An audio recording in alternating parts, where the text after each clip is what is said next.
history. Woo! That's right. The duo that stole our hearts as Wanda and Vision from the TV show Wandavision. Woo! And to bring them out, let's get this panel started with the man, you know him, you love him. Joe, come on out here. Thanks, Tiffany. How are you? Oh, wow, there's a lot of people here. Just not here. Yes, Mom. My name is Joe Devil Mystery Man. I am honored to be your moderator for this panel. Thank you guys so much for turning out. This is an incredible crowd. But look, we have a limited amount of time, so let's bring them out. Let's hear from you know them as Wanda Maximoff and the Vision. Let's bring out Elizabeth Olsen and Paul Magny. Hello, hello! Welcome, welcome, welcome! Woo!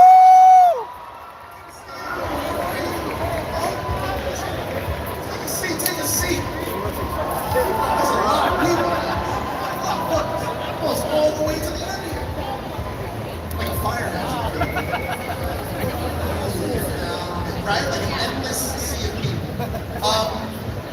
I love LA Comic-Con. This is my hometown. I love the cosplayers. I love the fandom. But for you guys, are you guys big fandoms? What are your big fandoms? What do you guys geek out about? It doesn't have to be like video games or... I'm watching Sopranos right now. First time? Is this the first time? Yes. Never seen it? I'm in season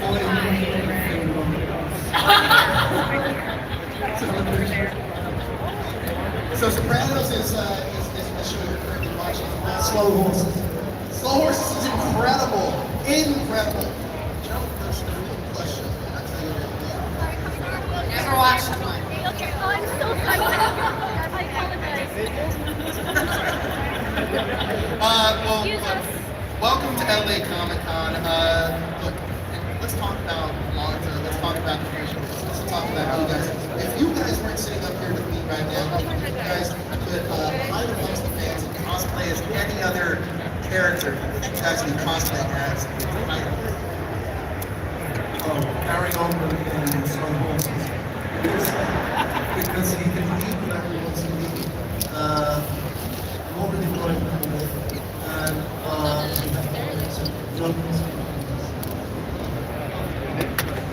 and Ariel being Slow Horses for Paul. Princess Peach. That's a good answer. That's a great answer. But obviously, the MCU has grown incredibly big. There's a lot of characters in it. But you guys, well, you started comparing to Iron Man 1. That was before you actually had to go on makeup. Just go in and do your stuff. How did you end up getting the role as Jarvis? Was that like an audition process? Did John Favreau call you? Yeah, John Favreau called me and he said, I have a part of inside Tony Stark's house, and so I'm looking for an actor with absolutely no personality. Of course, I needed you, and I said, thank you, John. And the rest was history. Elizabeth, for you, the Scarlet Witch is a character that many fans really see on screen. So when you first, whether it be audition or was the role, did you know? I think it was no, I didn't actually. My brother who's here today, he has a first one. Explains the potential characters that I couldn't even think about just as a fan of Marvel. And so he prepped me, and one of them was Scarlet Witch, and so I knew a bit about the character. And the first thing that Joss Whedon told me was, I'm going to tell you about this character, and then you're going to look her up in a comic book, and I'm telling you it will not be in a leotard. And then I ended up being a leotard from Wandavision, and I loved it. What were the out of curiosity other characters that potentially thought the character could be? I think there's like some Guardians characters. I think we knew that Guardians was potentially going to happen as fans, and so there's a few of those characters my brother also prepped me on. Now, we see your character's first appearance at a post-credit scene. Was that shot before you even started shooting the original? It was. Yeah, I'll look at you guys. which was kind of amazing because it gave us this like beginning foundation of where they were coming from, and we kind of got to make them as twisted as we wanted to in that moment. It was really pretty uplifting. Now, Paul, I can't imagine when you first get the call for Jarvis that you had any intention of wearing any kind of costume or having makeup or aesthetics on. I'm sure that that's not something that crosses your mind when you're just asked to play Jarvis. So how did the conversation go about? Oh, it's a good spot. I had just been told that by a producer that my career was over and I would never work again. And just Whedon came up and said, do you want to play the Vision? And I said, yeah, I'm going to play the Vision. And that was that. I really hope this producer now is like, wow, I got it wrong. I completely missed the mark on that one. When you guys first show up in Avengers Age of Ultron in your costumes, what's the first memory that you have of being Elizabeth Olsen, just real quick. Also, just recently saw, I don't know if test photos, but they just recently released of like photos of you in test costume stuff. So, what was the first initial reaction you felt when you saw yourself in the costume? The superhero Yeah, the superhero Oh, I couldn't even sit down. It was so non-functional. It was just for a day of stand-up, and it could never be used again. I can't remember exactly. I hadn't seen Age of Ultron, or was that Age of Ultron? It's Age of Ultron, Age of Ultron. where they introduced the new Avengers.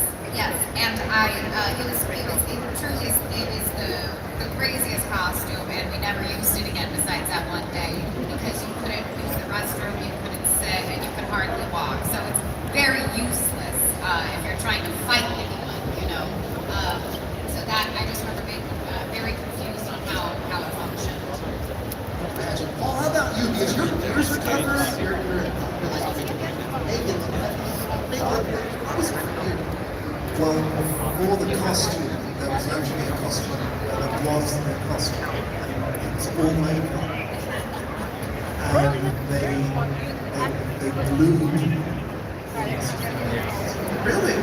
Yeah, I had no costume. I was a little nervous, as you can imagine, to show up on stage to get a costume. It was just nerve-wracking. And then they started sticking things to me, and it took about 5 hours, and then it took about 4 hours to get off. And they realized, oh, we can't shoot. So then they made me a costume. So it was, they made you a costume mostly to have efficiency, to save money, so you had to prep that. What they do in X-Men is what with oh gosh, what's that character? Mystique. That's how Mystique isn't naked costume painted on her. But you didn't want to do that. You're not as tough as those women. Oh my Oh, sorry, I love him so much. Oh, right. Hold on. Hold your horses. It was a shame to be naked. That night, it was a production, but that is super great. Yeah, it was, I think, like 8 hours. Mystiques are they're in makeup or something really crazy. And then they're working for 4 hours. Yeah, it's crazy.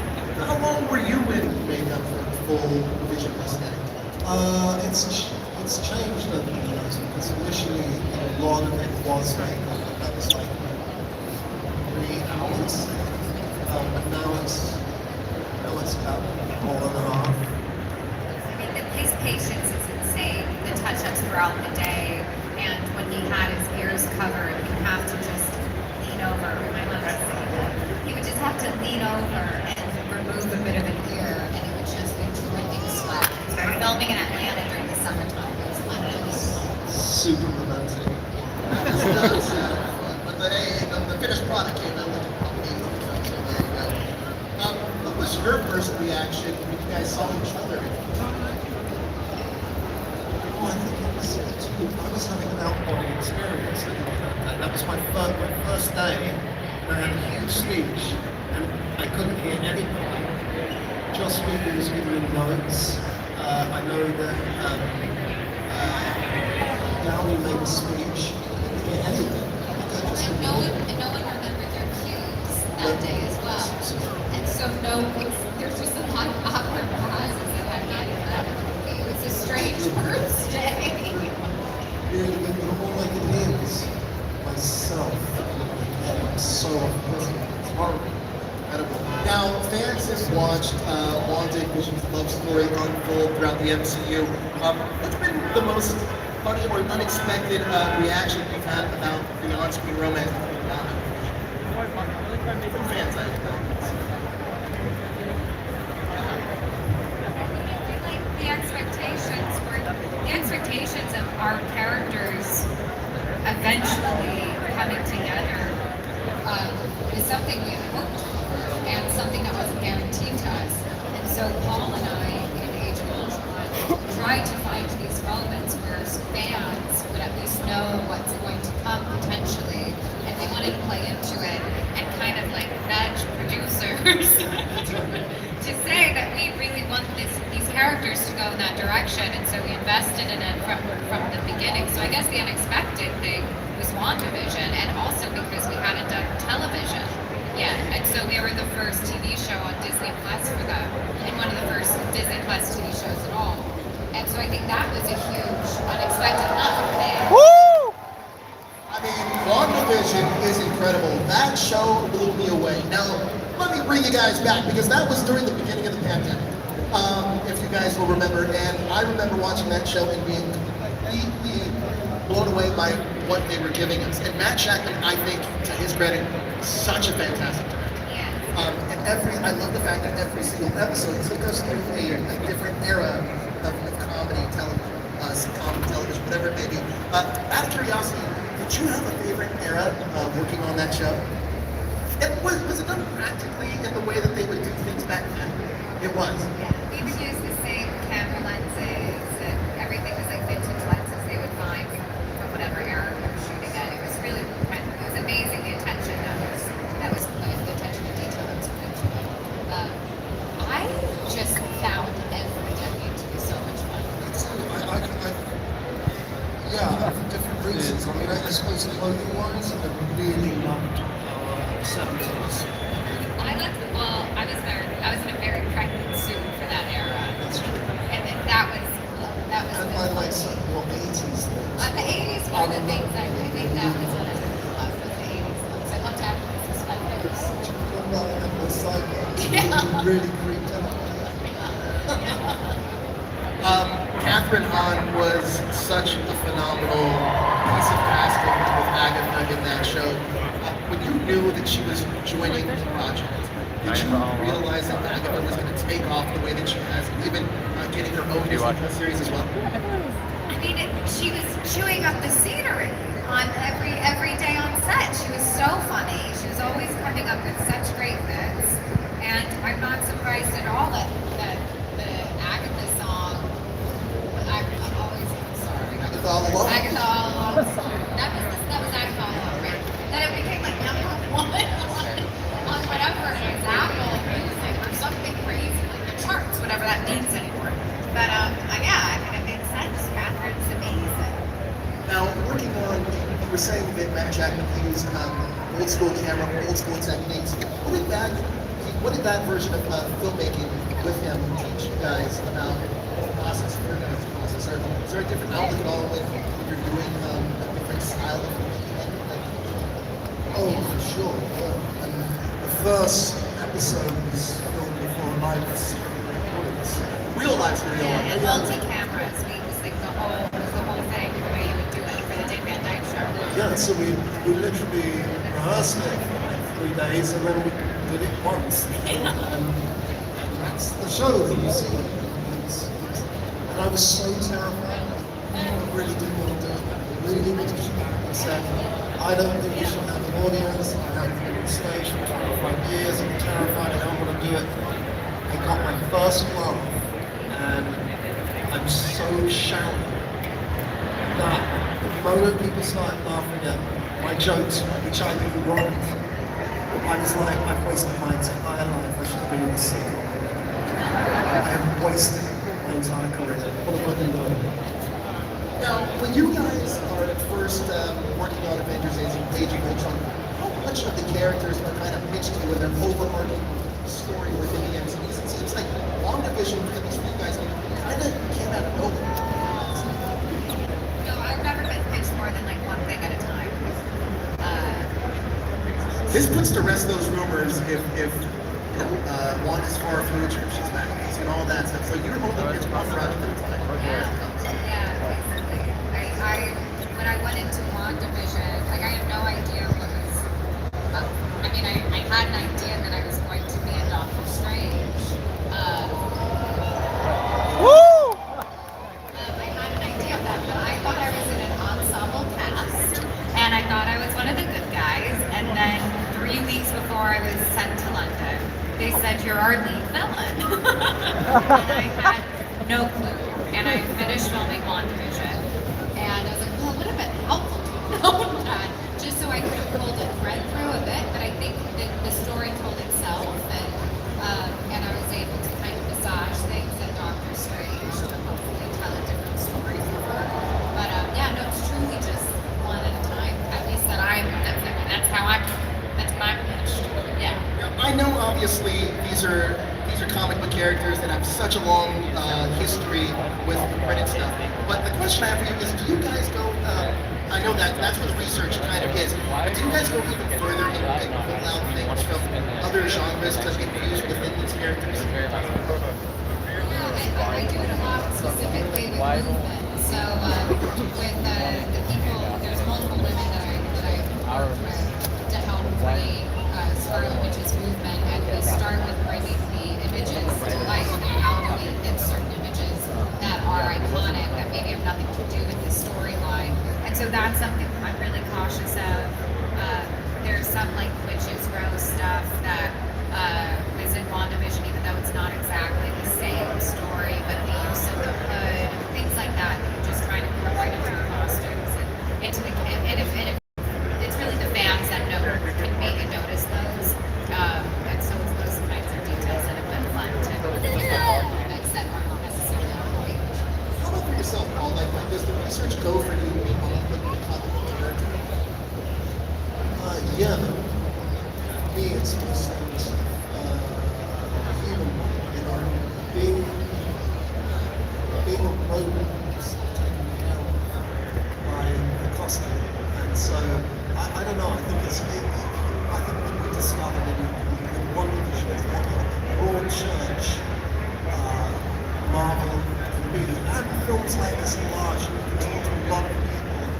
And I think that what Jack Schaefer did, and very much, and you know what it is in her performance, a story of a woman in grief, I think really spoke to a lot of people in a genuinely beautiful and helpful way. So I think, and you know, to be part of that, I really didn't want to mess that up, and so to be part of that was mostly just being one present, thinking about grief. You know, speaking of grief, I think that you have one of the most iconic lines of any MCU project. With what is grief if not love persevering? Co-written by Paul Bettany himself. Is that really? Woo! Well, actually, it was an assistant, Jack's assistant came in from college. We'd been working on what that line should be. And she was the one that really came up and nailed it. But if you watch that, if you watch that line is really powerful and played, it doesn't play on me. It powers on listening, receiving. It's actually what she does, I think, that makes her receptiveness to those words that makes it fun. Yeah, such an iconic moment. Probably the best line of all of MCU, I would say. But for you, being in that scene and delivering that line, did you realize and know that it was going to have an impact of years that I was that? No, I knew it was a really good role. It was interesting, specific. I mean, I don't think you ever know if something's going to resonate with anyone, really. But I think that as someone who wasn't obsessing over the line, Paul really flagged it early on, and it was like a problem that he needed to solve, and raised his hand and said, I feel like we can really nail something down about this entire show in this moment, and he was agonizing over it. So I do think it's like, it's really this idea of like, yes, we're playing superheroes, but what we're trying to do more than anything is figure out how to tell the story as best as possible, and we do care a lot about it. And Paul truly, for weeks, have been trying to figure out how to make that line better. And so I do think it's a testament to just a true care for these characters who played and really hoping to land it with fans. And that is because, so I think that's why it lands, is that someone cared so much to figure out how to make it as clear and poignant as possible. And actually, his assistant, one of the unsung heroes of Wandavision, credit deserved. Oh, that's amazing. Listen, as a guy that started off as a PA, I love hearing stories like that. That's incredible. Now, look, Vision has multiple fates. White Vision, lost memories, death, kids. What are you excited to explore the most in Walmart's Arcade on Vision?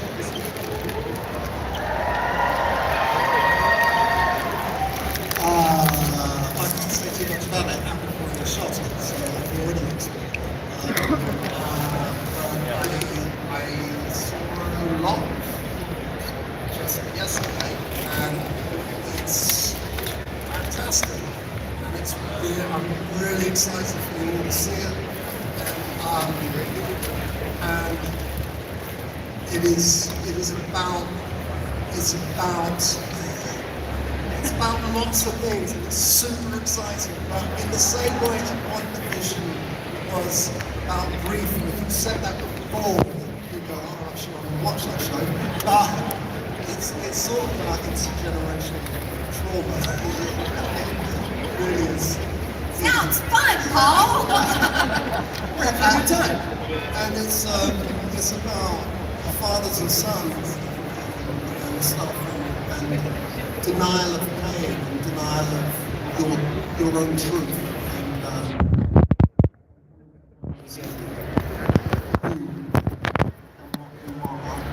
And what you could be. I mean, I think one of the things that's really powerful about the character is that he's always in a state of flux and change. And I think that's really important. It's really important for people, and very important for what turns out to be the fans of Wandavision. They think that, and I guess our lane in the Marvel universe is that you are the person that you think you are, despite how your career is. Would you say that this is a direct sequel to WandaVision? No, but I would say it's absolutely rightly part of the trilogy. Of course, it remains in some way tender about Vision's love of Wanda and That's sounding exciting. I want to talk about working with the Russos, because you guys were in Avengers, Infinity War, and Endgame. I feel like that is a massive task. Can you talk about your experience working on those films with the Russos? There's like 5 sets going on at any given moment between the sunset, the unit shooting drone shots, and then one brother has one set, the other brother has another set. It's just so much multitasking at the same time that do it with such confidence and ease, and they're not stressed at all. It's absolutely shocking. Nothing really ruffles them. They think everything's a solvable problem, so it creates this this real ease on a set that can probably feel very chaotic. Now, working with the Russo brothers and his large, massive cast, what are some of your fondest memories when all of you guys are together? I feel like it's a rarity to get all of you guys in the same room. Awful for everyone to wrangle us. Everyone's trying to be the funniest person in the room, and it's exhausting. Reviews. I remember being in one scene where I was being totally honest. It was just so hard. I remember reading the scene there, this nightmare, and then it started, and you know, like, Mark Ruffalo's set his thing, I was like, oh, that was pretty good. Don Cheadle did his bit. Then Scarlett did her bit. And Shining, and then you did your bit. I was like, holy cow, that was so good. And then somebody went, Paul, it's your line. So I just think that it's lovely when you are all together. It's how fantastic it is. You love Now, I know that you guys have done your homework on these characters and explored them a ton, especially in the comics. Are there any comic storylines that the MCU hasn't explored yet?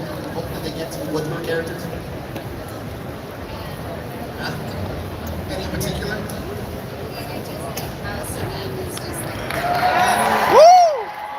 don't know how to make it make sense, you guys, but maybe there's some fan pitches or theories out there. But I just think it would be so fun to deal with X-Men Avengers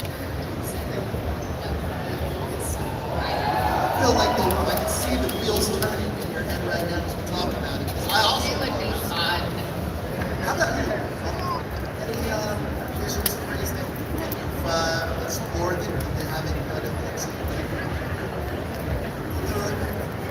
there are loads. I love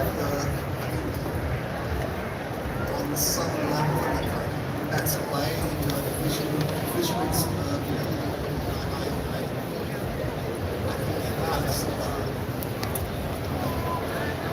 that whole story is fantastic. Real different take, horror take. So yeah, that would be fun.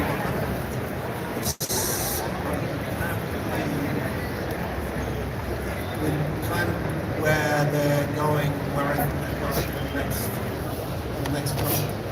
That's a great answer. I feel like you were dancing around a lot.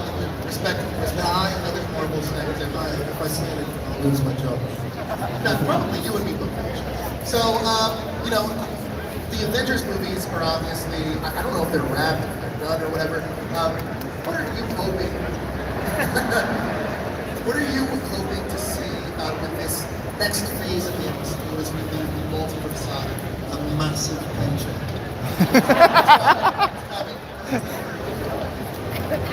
I hope we continue to surprise ourselves and the audience. Like, I think that's what keeps people coming back is to not rely on old tricks. And so that's what I hope. With a show like Wandavision, especially like really changing the game with Marvel, what the MCU is doing, what Marvel is doing. We've had so much content come out recently. What do you think the strategy is now to make sure that everything kind of stands alone and it's keep up? I have absolutely no clue. Yeah. All right, fair answer. Fair answer. No one's asking us for strategy. I mean, look, I'll tell you what, if that house event, I think that amazing house would be awesome. That would be pretty awesome. What's been your favorite version of Wanda? Like, I mean, we've had her in Wandavision, Age of Ultron, Marvel Zombies, even. I don't even remember what year it was when I did the recording for that. It could have been 4 years ago, it could have been 3 years ago. I couldn't tell you. just recently dropped on Disney Plus. I just heard from so many of you. Sure, yeah. All right, I know we have a ton of questions out of here. We'll go to you. Here's the director.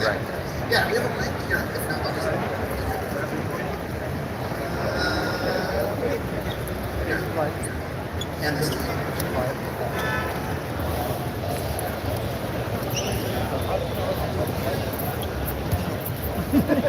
Thank you. My question is for Lacey Olsen. First of all, you're so beautiful inside and out. Thank you. You've given so much heart to every character that you play. So I was wondering if that has ever inspired you to ever direct your own projects someday. You're so talented and you've inspired so many of us more than you can realize. Yeah. Take the compliment. They're all broken out. Well, maybe I'll direct something one day. Can I be it? I'll be the first one. I don't know, Klaus directed a beautiful feature, and I don't know, it's something I'd like to do, but it needs to be something that is completely mine, that I'm obsessed with, and there are a couple collaborations that I really am enjoying right now, where I'm more hands-on, and I hope that they're capable of being made. You never really know, but you just kind of spend your time off caring about something else that you hope will have some light of day. So I'm not sure what will, but it's something I think about, but it's not something I'm actively pursuing right now. Thank you. Thank you. Right, look. So I just want to say, Paul, one of my favorite movies of all time is A Knight's Tale. It was my mom's favorite movie, and she passed when I was little, so it's one of the movies that follows us. And I just wanted to ask if you guys have a TV show or a movie that you feel that emotionally connected to. Beautiful Minds one of mine, actually, and I felt very lucky to tell you and Jen that at that wild dinner we had with a bunch of other people. Such a funny dinner, but that was a really important movie to me in that way. And so to talk to Jen and Paul about it, I don't know, it's when we were filming Age of Ultron. It was that long ago. Yeah. So that was, I know, that was 10 years ago or something. Yeah. Like a comfort thing? Oh, I don't That know. was not, I was, one that made me emotional, meaning me thinking about it was one. Comfort is First Wives Club, that's something else. I don't know, maybe like Princess Bride or something. That's what I hope for. No, it's okay. Maybe it's one for my Christmas. Second person that we talked about now. It's in I just want to wander. we got more hands. We got this guy in the shirt. Guys, ask this question. Okay, personality speaking, which part of the characters do you think you guys have in your regular life? Which one of the characters do you guys think the body?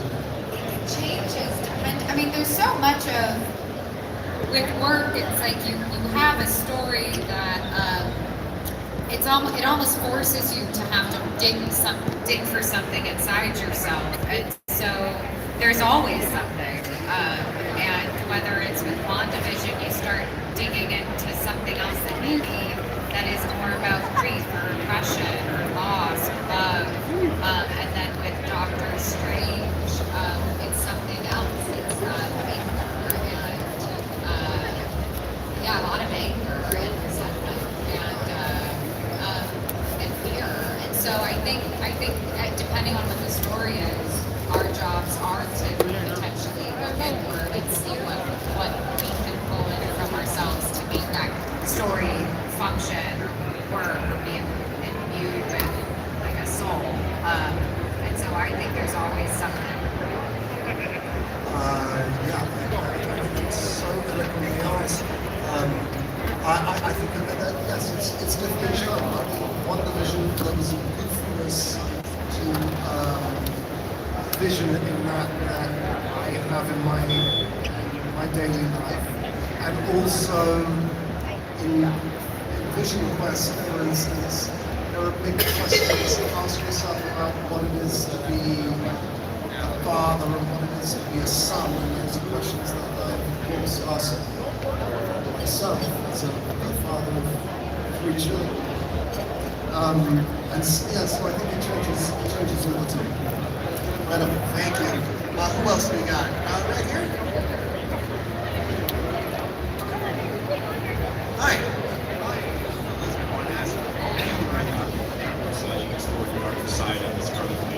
What was it like to be the queen of the dead? Like to the queen of the dead. You guys, I truly recorded that years ago. And I You can't remember. can't remember anything. I can't remember anything. I need to watch it. I have no idea what Marvel's movies. I filmed it. It's my voice. I did it in my house. I wasn't even in an office space. Like, I'm so confused. I was like, this must have been 2020. Was it 2021?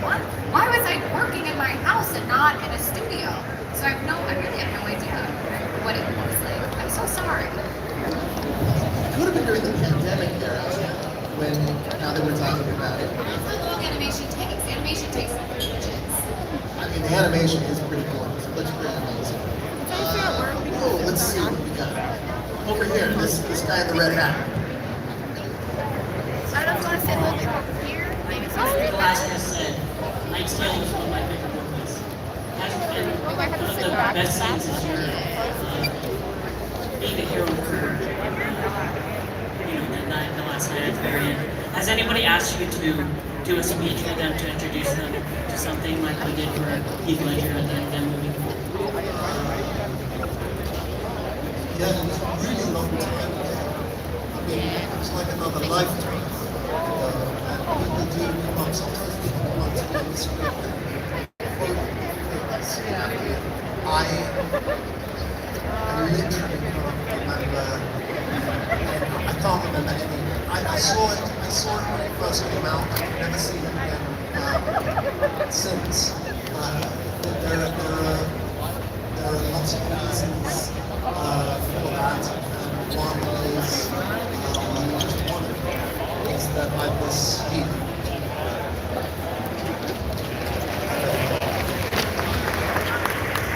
Awesome. Let's go right here. Black here. Wonder Man's coming to the MCU on Disney Plus. Wandavision are part of a love triangle with Wonder Man. How would you like to see that love affair that is to be told in the MCU between you two and Wonder Man? I think both of the gentlemen are fighting for the ladies, so. Wonder Man's coming to the MCU, and in the comics there's a bit of a love triangle between Wonder Man, Vision, and Wonder. Is that something that you would like to see played out on the show? I feel like I'm too old. Vision has to deal with kids now.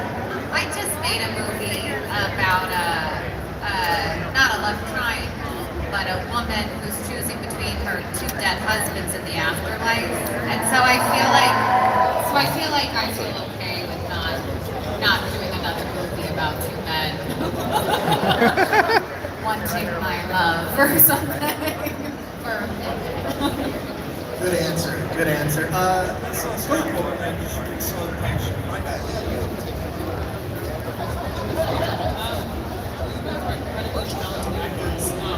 Acting offers a unique opportunity to explore the experiences different than our own.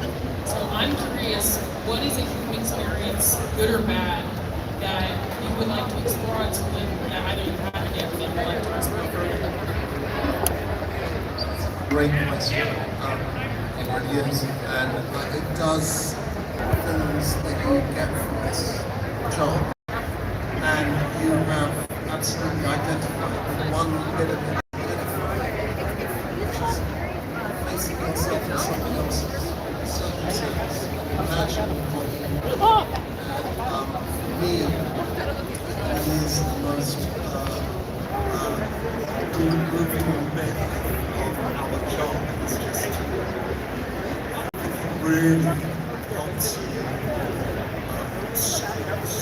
stretch, work out your empathy in a really great way.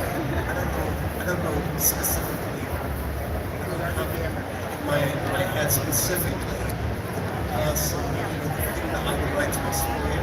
What I do know is that if I was just confined to playing one thing that I just have, if I ever hang up my expertise, because it's boring. That's a great answer. Let's see.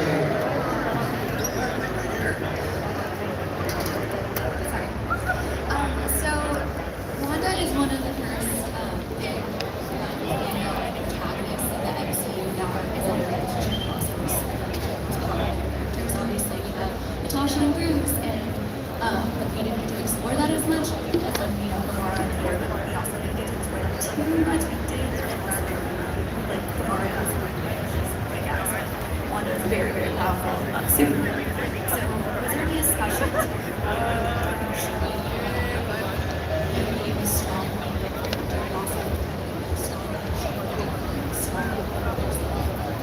Great question, because there's usually, it's usually quite binary in some, like traditional forms of storytelling. You're either a romantic interest or you're a hero, protagonist.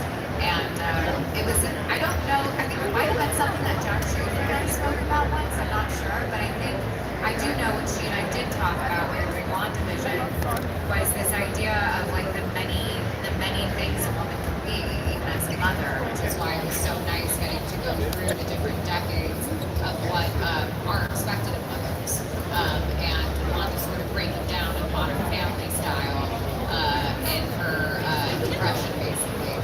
So I do think it's the show is always meant to embrace all the complexities and the many different hats women do wear, whether it is them being a leader, defender, strong, strength of their family, or a depressed woman who just can't get out of bed. And I think all of those things we try to embrace, which I know is important to Jack Schaefer's way. We have those kinds of conversations, maybe not so much just the love and powerful part, but it was about hoping to embrace all those complexities and showcase that in a story. So you guys first started playing these roles 10 years ago or so. What love? 10 years ago, right? It's crazy. But we've seen the journey of love, loss, parenthood, grief. What have you learned about yourself through playing Wandavision? I mean, this might not be specifically from the character, but what I've loved most every time I get the opportunity to be put back in her shoes is almost just as a storyteller, trying to figure out how to place something in a surprising way, something that maybe hasn't been seen yet of the character, and you do need story to back that up for you. And so it's been about that really, and it's been really fun. So that because I really do want you guys to be surprised. And so it's sometimes hard when you feel like, oh God, I've been able to do so much with her. How can I try to surprise people? And I'm not sure what that is yet. I kind of need a story to like help figure that out. But that's been the biggest gift for me, has been like really trying to be as creative as possible with doing something that hopefully is exciting and even surprising for our audience. Yeah, that's a great answer. I would agree with that. Totally. I also agree that just he's made me less. Well, I don't know, because I've been doing it for so long, now. I don't know whether it's also just me growing up.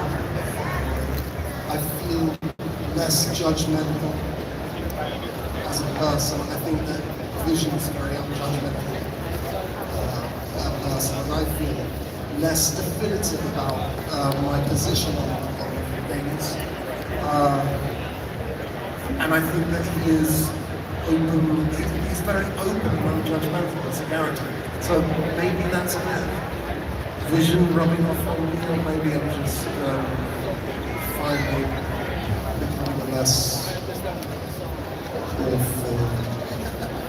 Less. It goes the other way, right? That's true. They really just kind of like tighten up and really double down. Yeah, that's true. And maybe Vision's to not do that. I'm still judgmental about grown men in shorts. There's probably so many people in shorts like right now. No, It's very warm. I'm not saying it's their problem, it's my problem. You got a shorts guy problem? I will literally pack a pair of trousers in a dive bag so that if I'm eating in a cafe on a beach, I'm not eating in shorts because it's just unacceptable. Oh my god, my husband's always in shorts. He loves shorts. And I Is he love about to his do an legs. athletic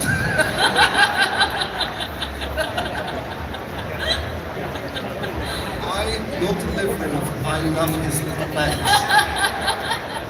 That's the greatest thing I've ever heard. So that's where we're drawing the line is sports. That is the appropriate time. But hiking is also. If you're about to do an athletic event, or you're right by a body of water, and yes, but if you're in New York City, what do you do wearing shorts?